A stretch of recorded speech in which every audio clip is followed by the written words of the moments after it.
This is BBC News. I'm Martine Croxall. The headlines at 7. The international travel traffic light system is being simplified in England. The amber list will be scrapped, replaced by a single red list as part of an overhaul of the rules from the 4th of October.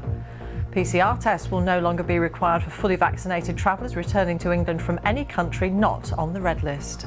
The purpose is to make it easier for people to travel without the bureaucracy, without so many tests, and with a greater level of certainty now that we've got so many people vaccinated.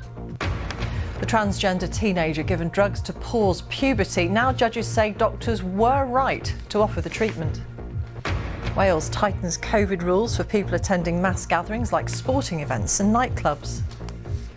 And coming up, US Open champion Emma Raducanu tells the BBC how she spent her first night back on home soil.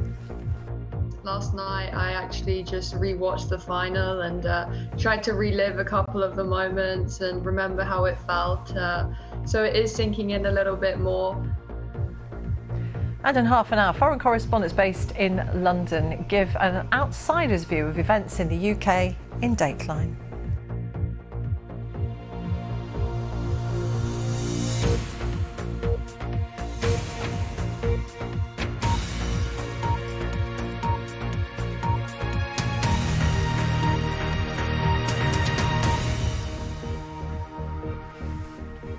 Good evening. Welcome to BBC News.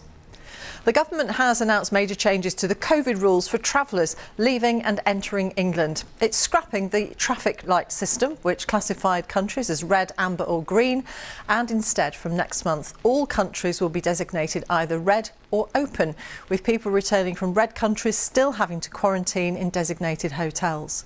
The number and type of COVID tests is changing for travellers too from October the 4th. You'll no longer have to take a lateral flow test before setting off and won't need an expensive PCR test on return if fully vaccinated. However, there must be a lateral flow test within 2 days of arrival.